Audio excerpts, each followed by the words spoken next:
Editing Way Media.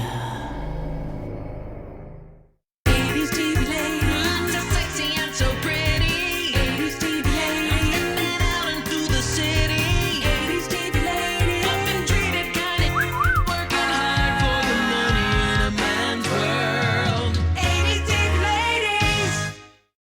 When I sang, I knew who I was on the stage. When I got off the stage, I was very shy. I couldn't look people in the eye. But when I was on stage, I was just filled with my own light. Welcome to 80s TV Ladies, where we look back in order to leap forward and where we are currently learning, loving, and singing the facts of life. Here are your fabulous hosts, Susan+lambert+hatem and Sharon+johnson. Hello, I'm Susan. And I'm Sharon. Today we have another wonderful in-studio session to bring to you. She is a fabulous 80s television lady. She is a fabulous singer, songwriter, actress, diabetes advocate, and author of multiple books. It's the wonderful Gloria Loring joining us today, and we are such fans. Gloria Loring is a recording artist known for her #1 hit song, Friends and Lovers, with Carl Anderson, and as a co-composer and singer for the Facts of Life theme song. She was an actress on Days of Our Lives for 6 years and appeared on many other 70s, 80s, and 90s TV shows. Gloria is a spokesperson for the Juvenile Diabetes Research Foundation, the author of 7 books, a keynote speaker, and one of the few artists to sing 2 nominated songs at the Academy Awards. She's the mother of voiceover artist Brennan Thicke and singer sensation and music producer Robin Thicke. And she has released 11 albums. So excited to have her in studio for today's show. Welcome to 80s TV Ladies, Miss Gloria Loring. Yay! Thank you for joining us and for your incredible artistry work and advocacy over the years. Well, thank you. It's my pleasure. You both are so much fun already. We've been talking before we got on the air, girls. We can't stop ourselves. We had to quickly make sure we could get up and running and get recording. Exactly. We weren't going to stop. Well, let's kind of start at the beginning. You grew up in New York. Were you in a musical family? Yes, actually, my mom was a singer in high school and then sang in her early 20s.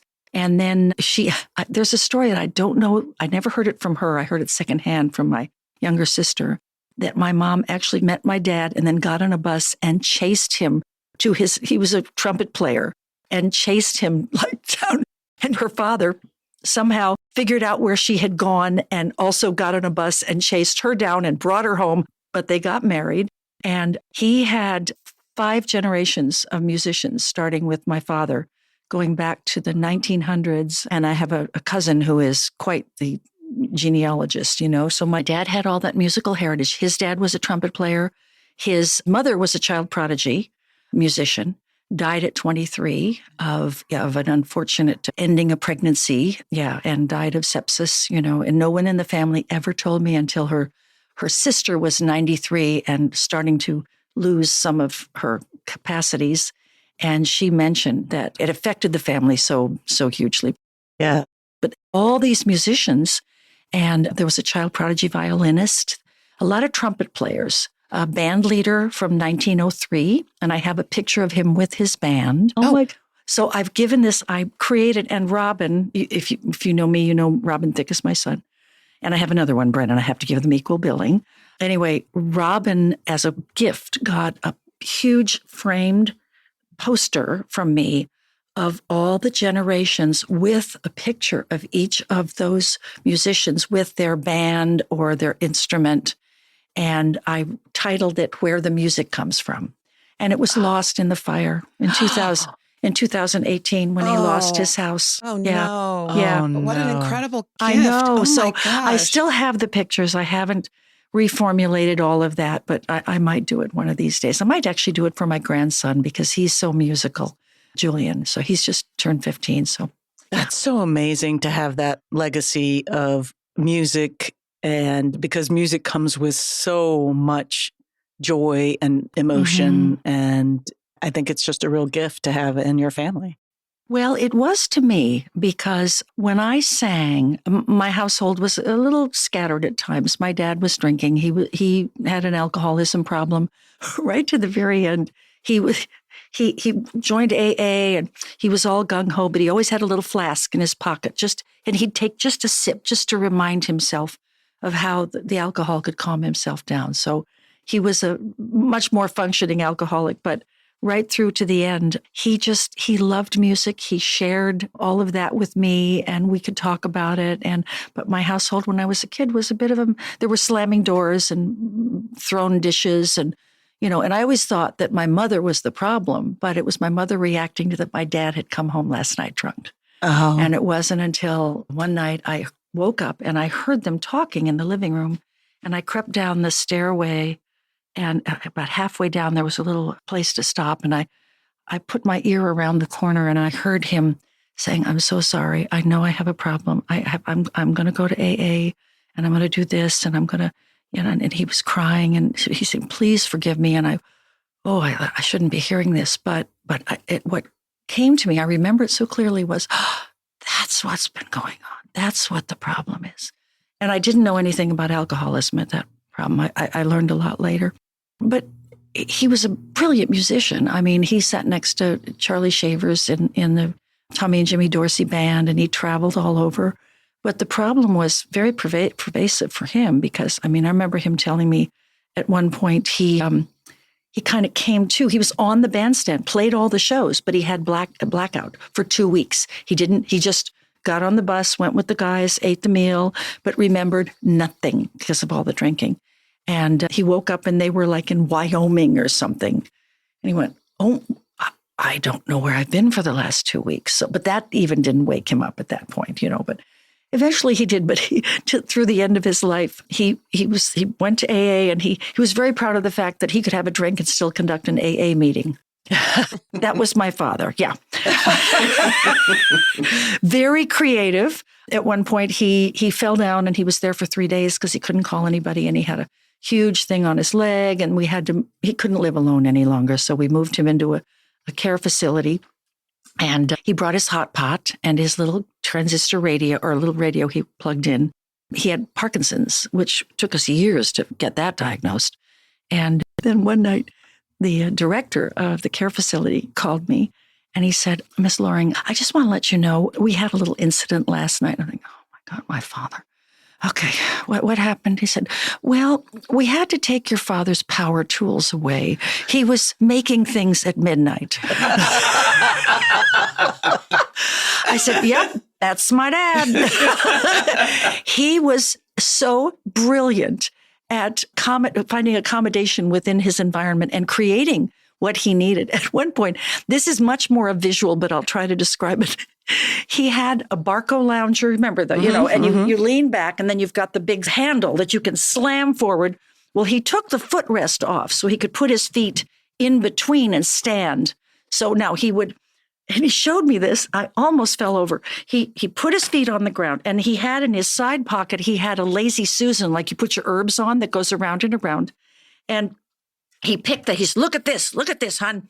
And he took it out and he leaned back and he took the big handle for the Barco lounger and he slammed it forward and it propelled him up and now he's standing up. He puts the Lazy Susan on the ground. He couldn't turn. So he stepped onto the Lazy Susan and went, and turned to the right. Oh my God. That's fantastic. I almost fell off that's my dad. Yep. And through the end, he was out. They had a little patio off his room. He would go to the store. He'd come back and he'd make a stew in the hot pot. And he'd sit out there with his harmonica and his radio and he'd play and he'd make the stew for himself. He was just, he was like one of the original pioneers or something, I guess. But the stories in the family are just amazing.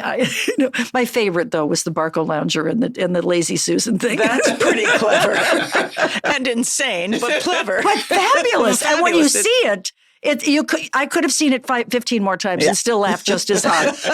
Anyway, whatever works. But there was always music in our home. My dad was in big band, Tommy and Jimmy Dorsey, and he had the reel-to-reel tape recorder, and he had all these great, great big band tapes, and he would play those all the time. So I was introduced to Ella Fitzgerald. When I was 12, I knew Ella Fitzgerald, I knew Peggy Lee, And my first albums actually was Ella sings Richard Rodgers and Lorenz Hart, learned every single song. So there was music always in the house. And we would take, when we lived in New York first, and then when I was about 12, we moved to Minnesota. My dad, because of the intense, let's say nagging, from my grandmother to get a real job instead of be a musician, he got a job as a Dutch cleanser salesman. Yeah. Then he finally got a job with National Cash Register. And he was really good because he was very creative. He was a very good salesman. And then we moved to Miami when I was 14, 15. And I went to Miami Beach High School. And he was down there because he was such a good salesman and nobody could crack open Miami for NCR it was, with their registers and their accounting systems, all of that. And they brought my dad down and my dad did the job, but he did it with some surprising incidents along the way. At one point he went to, it was like a Polynesian kind of place like that. I've forgotten the name of it. And he went there and he got drunk and threw chairs around and stuff. And the next day came back and sold the guy an entire system from NCR. That was my dad. You know? That is so interesting. I know. He was a creative, an absolute creative. You know, and evidently I met Charlie Shavers years later, who's for people back in the 40s, was a very famous trumpet player. And Charlie said, your dad was a real good musician. I said, thank you. Evidently, I did see him play live once. I was 3. We were living in New York, and Tommy and Jimmy Dorsey were doing a show at one of the big halls or concert places or something. And they were up on stage, and evidently, I got so excited. I stood up. I said, "That's my dad." That's the best. So those little family stories, you know.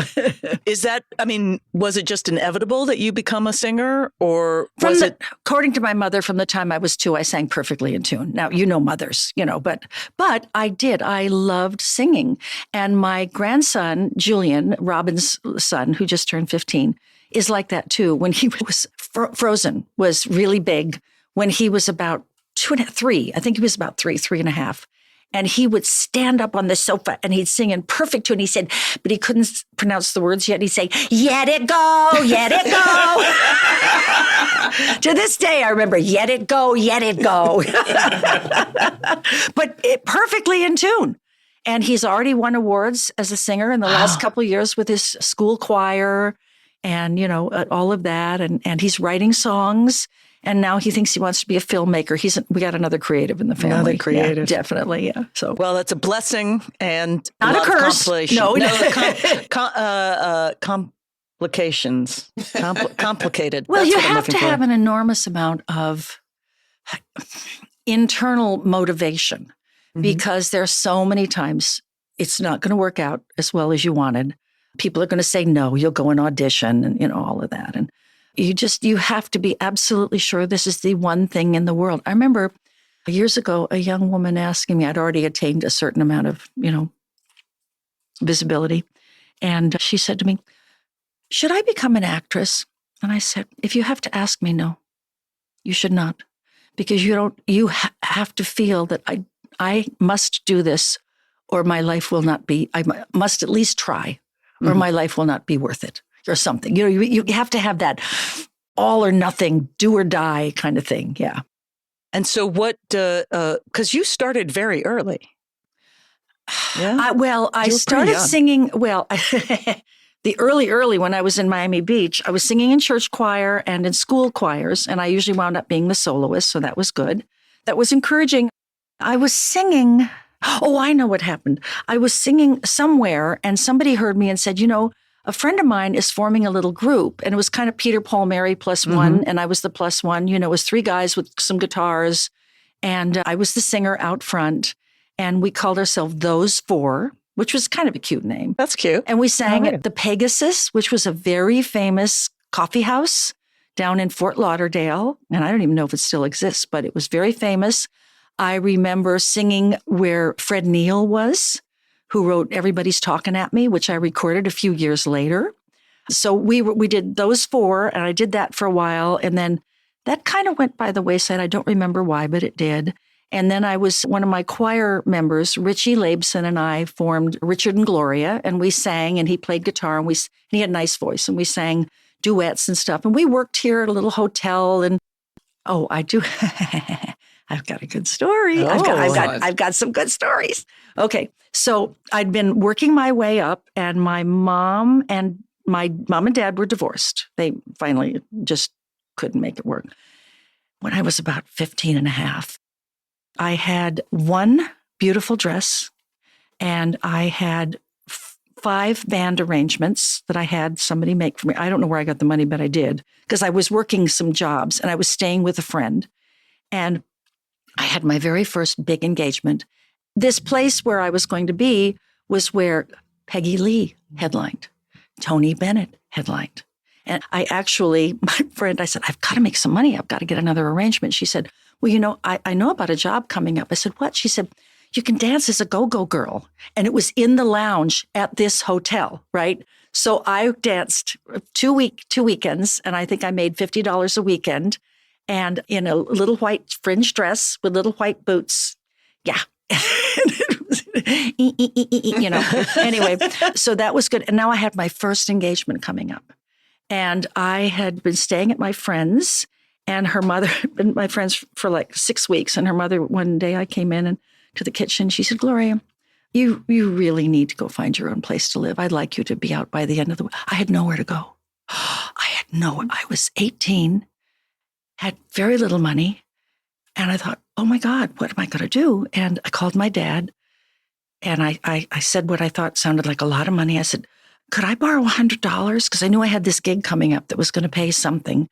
And he said, okay. That's the only money I ever took from my dad or my mom was $100. And I got myself a little motel room, across from the Piggly Wiggly in Miami Beach. And I would go over and I'd buy a quart of milk, a box of cereal, a can of peas, and a pound of hamburger, and try to make that last for the whole week.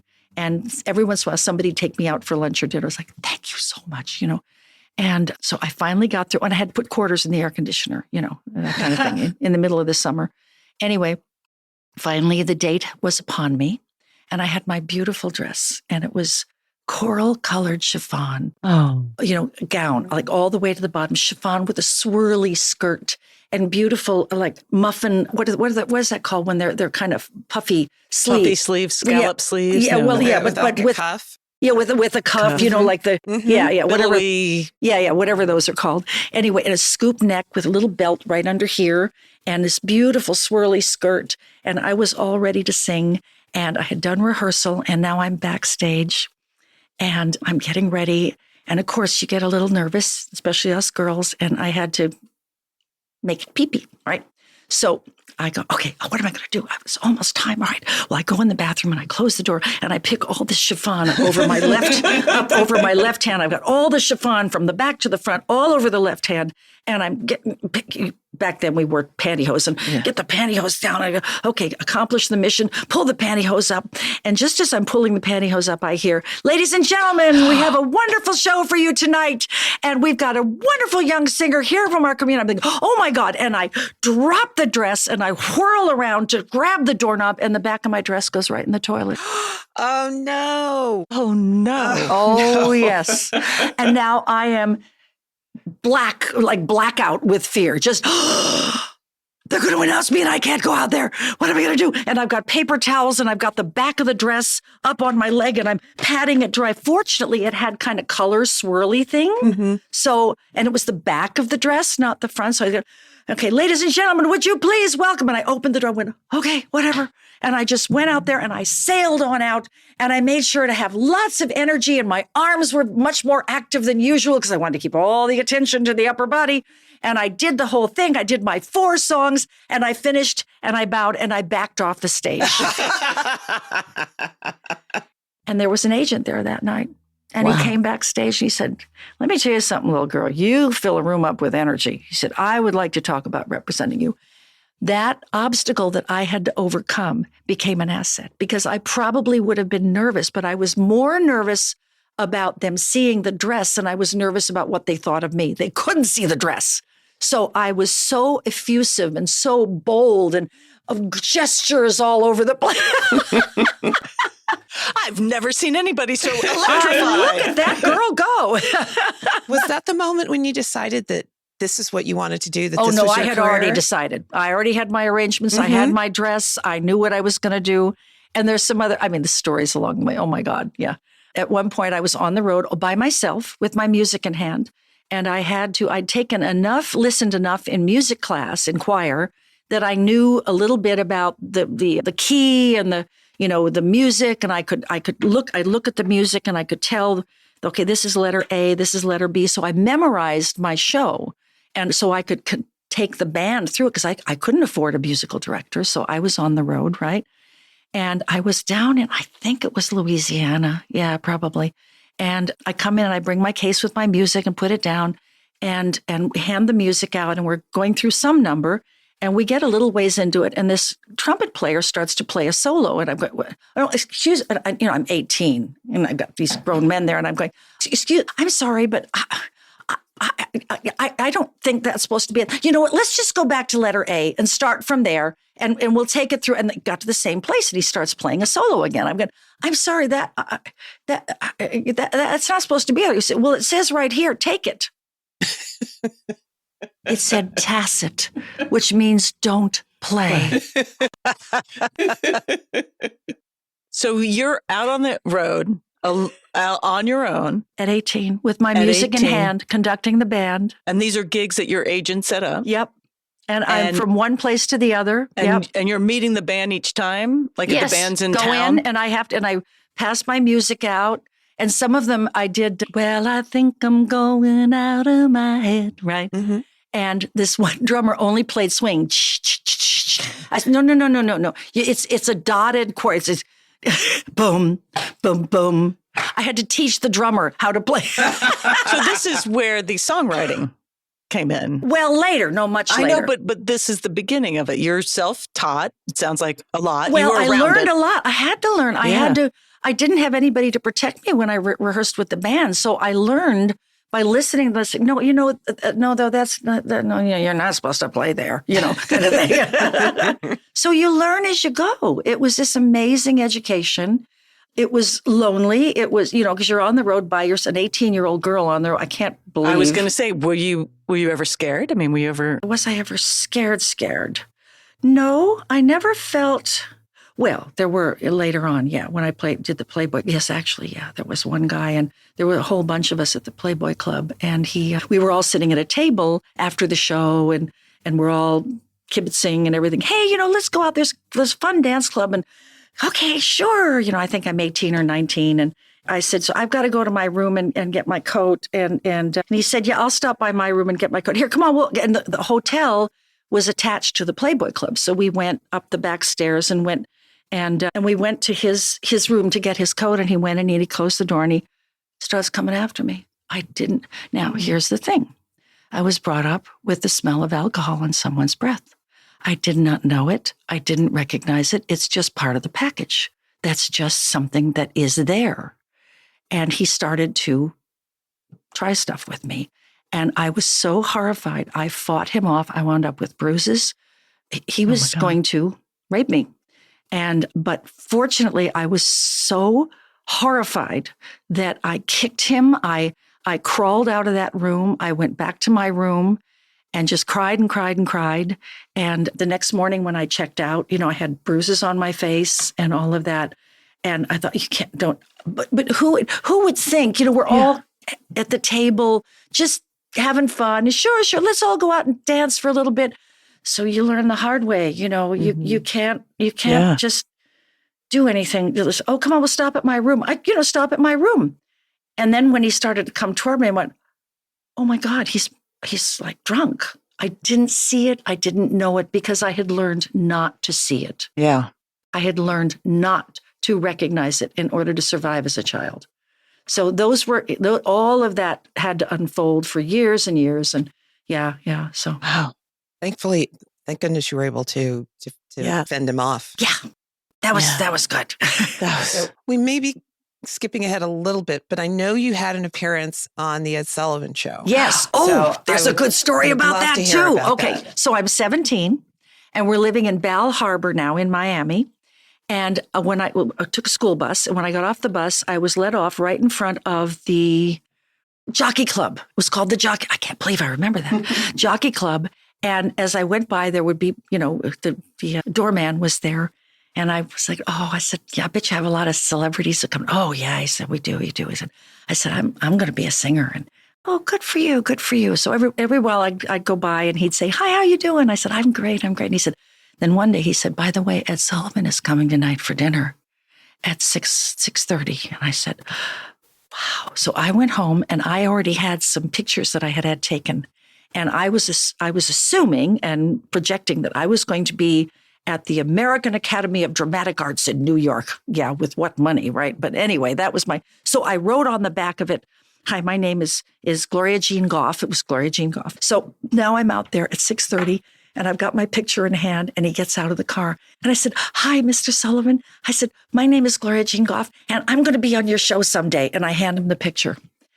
And he looked at me and he said, well, that's great. He said, but you know what? Look, I'm staying at the Fontainebleau. Why don't you have your mom or dad take you down? And I don't want to take it because I might lose it or forget it. He was so kind. Wow. He said, just leave it at the front desk for me.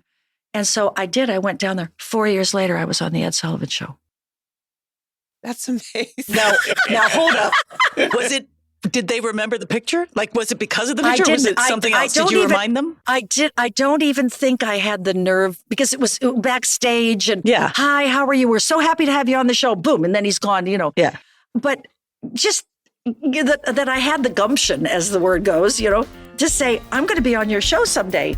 And 4 years later, there I was. There you were.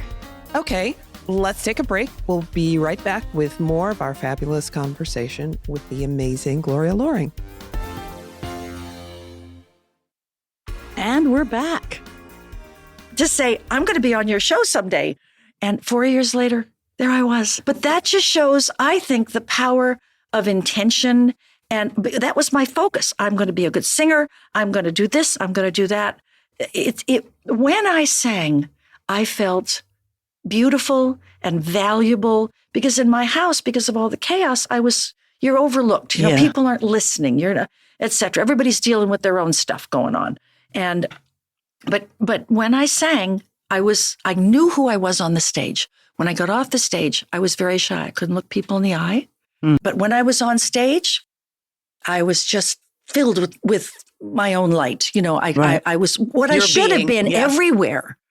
But that had gotten sequestered based on stuff that happened in my childhood, et cetera.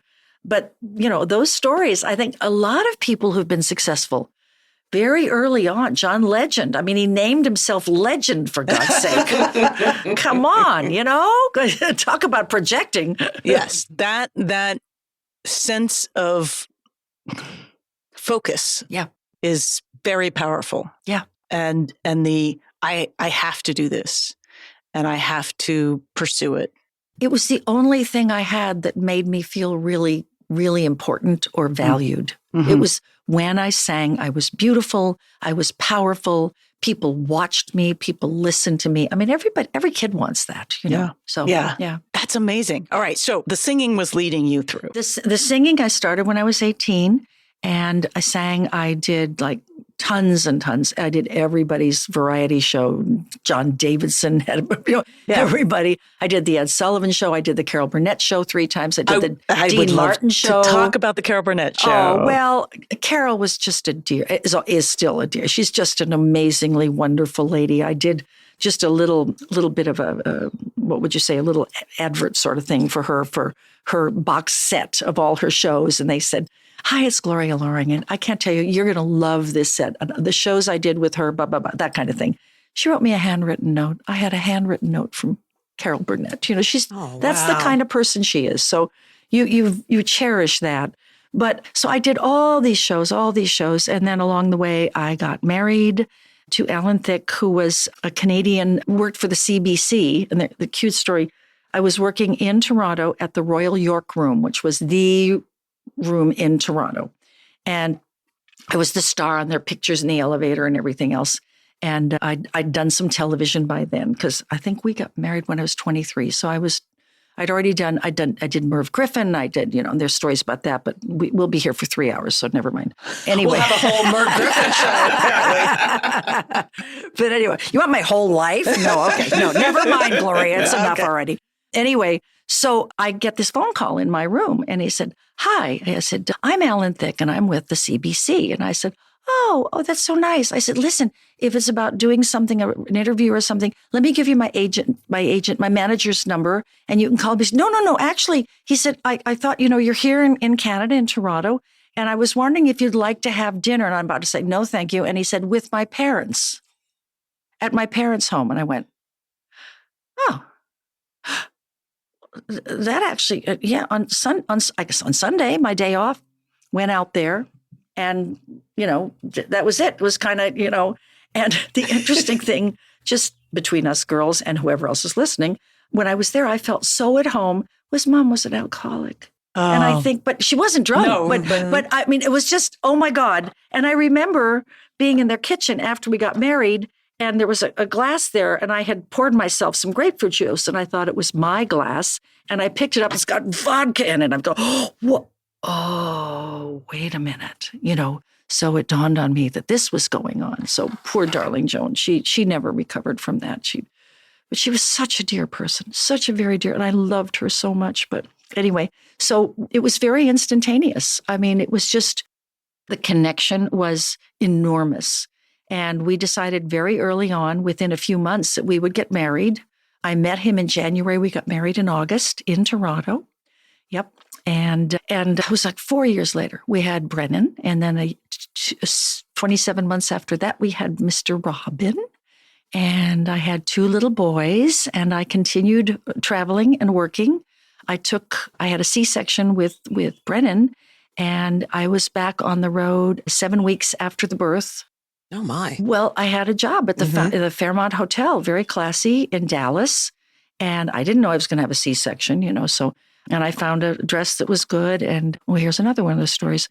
So I had a baby, and I was nursing, which was great because there were no bottles. I just picked the baby and some diapers, and there we go. Anyway, so I had a babysitter come that the hotel arranged. She was an older woman, and she was a smoker, but she didn't smoke in the room. But you could, she smelled like it. And one night I'm supposed to go on, and everything was fine. And I would go down and sing for an hour and come back to the room, nurse Brennan, put him to sleep. She'd wait until it was only an hour show, two hour-long shows. So one night I'm waiting, and it's 7:00, and the show starts at 8. And I'm thinking, she's not here. She's usually here by now. And I'm calling down. Can you call? We're calling. Well, there's no answer, and this and that. We don't know what happened. I said, I got to go on. And one of the ladies at the front desk, I'll come up and take care of the baby. So she did. Turned out the lady had died. Oh, how thank terrible. God she didn't die while she was holding my son. Yes. I mean, I'm so sorry. But, as a mom, you just, oh my God. So, on the road with Gloria, you never know. Wow. And so you're just singing all over. I was Carol singing Burnett, Toronto, wherever. Dean Martin, God, everybody, Red Skelton Show. Everybody had a variety show back then. Do you remember the 80s? There were a ton of them, yeah. Late 70s, early 80s, all of that. So that was great fun. And then I had an agent who said, there's interest in you for some acting things. He said, so I started studying, and I had the wrong teacher. I really did. She was much too precise. Everything had to be enunciated just so. And at one point I went to an audition, and somebody called my agent and said, please find out who she's studying with and get her away from that person. Because it was very stilted. I was trying to speak perfectly, whatever. And anyway, so I continued studying, and Days of Our Lives came up. But the problem was I had an agent who only sent me out if the role was for somebody who sang. They didn't send me out. So I didn't get that momentum of going out every week for a reading. Right. If you don't go it's like if you don't play piano, but every 6 months, you're not going to be as good. So finally, this agent got me out 3 times in 1 week. And the first time I was, second time I got my act together, a little better. Third time I knew exactly what to do. I was in the momentum. Had momentum, and I went in and I got it. I mean, they said, okay, we're going to screen test you with 3 other actresses. I got the role. And then I started on and I got a contract for Days of Our Lives. And I had My first scene was a phone call.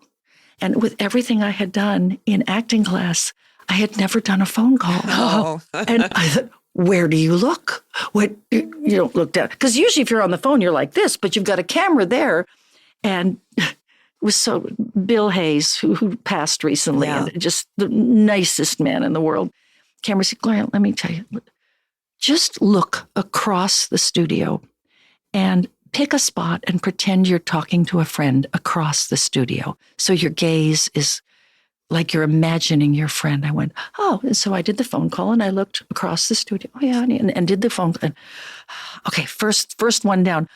For the first several months, I thought, any minute now they're going to figure out, I don't know what I'm doing. They're going to fire me. But I was there 6.5 years. I was going to say. It was really good. And I loved the friendships and remember, I had been on the road for a long time. Then I had a musical director eventually, but on the road basically alone. And, all this mostly by myself. And now I had this family of people to work with. Oh, and the hijinks. Oh, please. I was trying to think of the fellow, and he just passed recently, the first guy who played Wayne Brady on Days of Our Lives. And Wayne Northrup? Wayne Northrup, thank you. Good one, Sharon. Good girl. Because the name Wayne came to me, and I thought, well, but Wayne Brady, huh? Anyway, he was always pulling pranks on Deidre. One time he got a rope, and he tied her dressing room doorknob to the doorknob across the hall. And they called Deidre Hall, and she tried to open the door. She couldn't open the door. It was really a lot of fun. And there was silly stuff that went on, but it was good. It was good to have that family.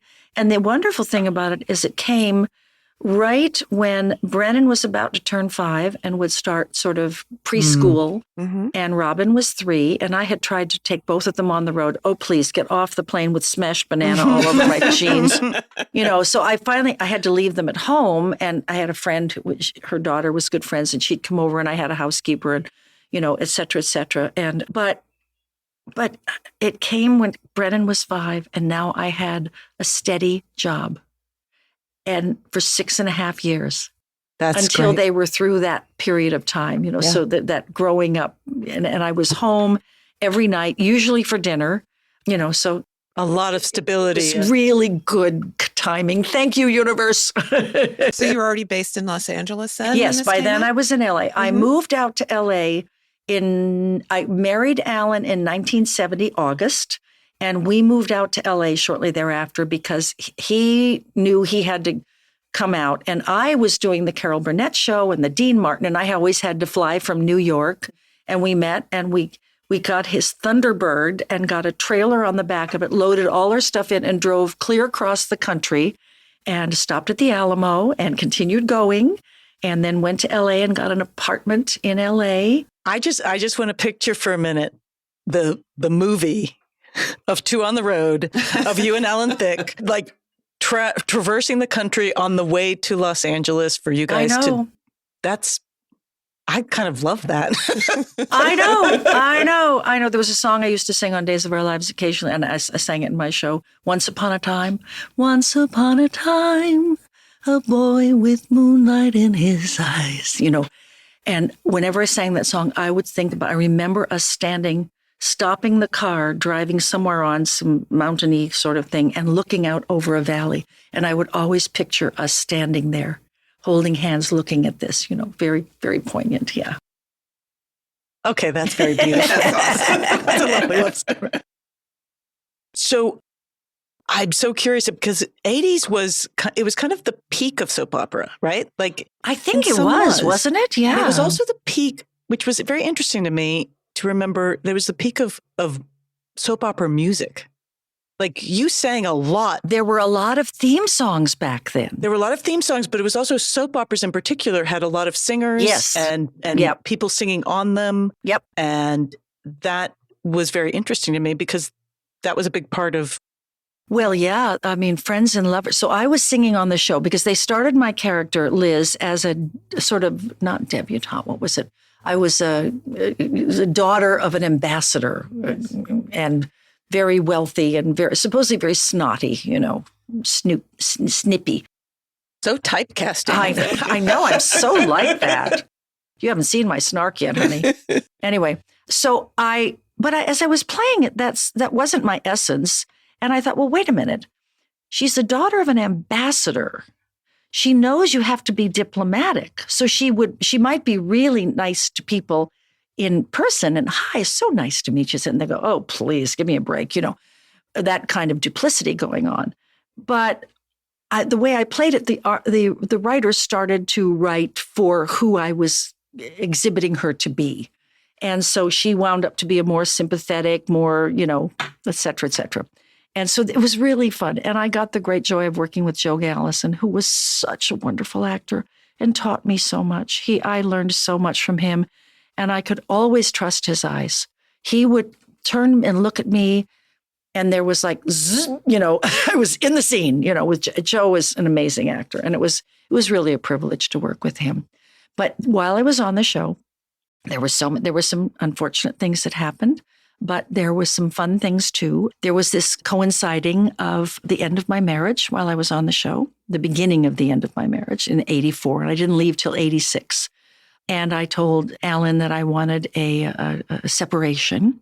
And then I got an invitation to sing at the White House for Ronald Reagan and the president of Mexico for a state dinner. And so now we have to go. We have not announced anything. So now we have to go and stay in the same room and, manifest all the good vibes that were about that. And it was really amazing because to be in the White House and all the, you're so in awe of it. The history just permeates everything. The pictures everywhere, the china, so they had, before the show, they had the state dinner in what is it called? Is it the East Room? East Room. Thank you so much. Yes. And now we're seated at tables for 10, I think it was, round tables. And they have beautifully dressed servers, and they bring around these gorgeous silver platters. I keep hitting things. Sorry, guys. I talk. I must be Italian somewhere. Talk with my hands. Anyway, these beautiful platters, and there was beautifully sliced filet mignon and little roasted potatoes, and they come and you're very close to the person next to you, and they've got these big serving spoons. And I lift up the serving spoon, I take a little piece of meat, and I think, I better not eat too much. I've got to sing. Okay, well, I'll get a potato. Oh, that's not enough. I'll get one more. And as I start to lift the potato toward my plate, it rolls off the spoon onto the floor. Oh. And I just stopped, and I looked, and what do I do? And I looked up, and I said, thank you very much. And I put the spoons back on the platter. And now I sat there. Did anybody see me? And I looked around the table, and the guy right next to me was looking right at me. And I said, so what would you do? He said, I'd kick it under the table.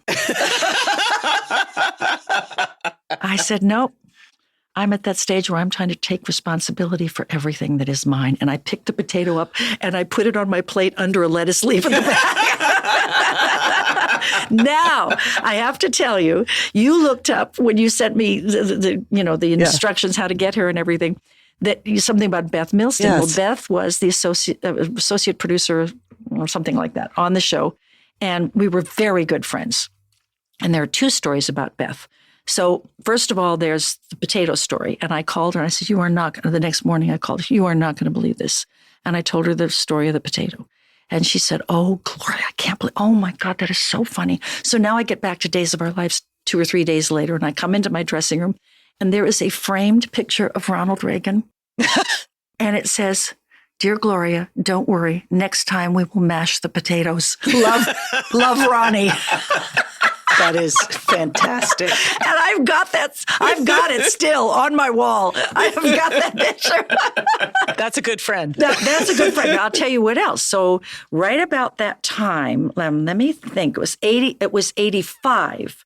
I'd been mourning. We always look at what we have, sure, but then we look at what's not happening, what hasn't happened. And I'd been working for quite a while. I was, in my late 30s by then, and I had 2 kids, And I thought, I just see it. I mean, everybody thinks of me as a soap opera actress now. Nobody thinks of me as a singer anymore. And I'm just never going to have a hit record. And I went up to Beth. I said, do you have a minute on a break? And I said, I just want to talk to you. And I was up there whining. I said, I'm never going to have a hit record. And it was my dream to have a hit record. And she said, okay, well, wait a minute.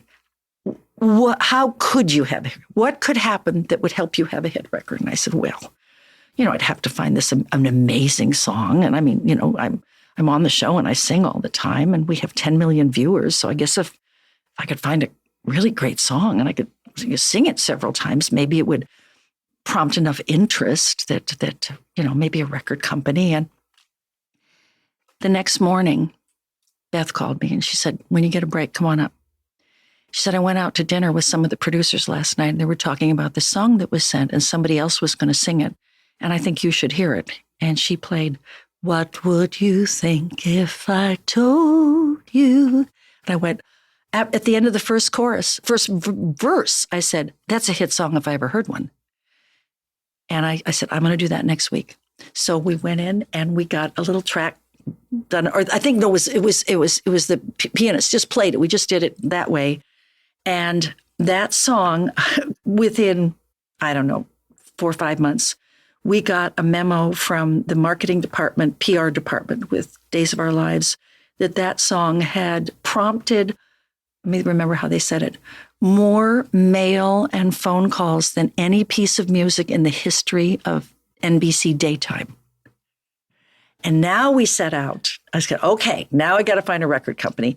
And at that time, so that was Beth from saying, okay, stop talking about why it won't happen. How could it happen?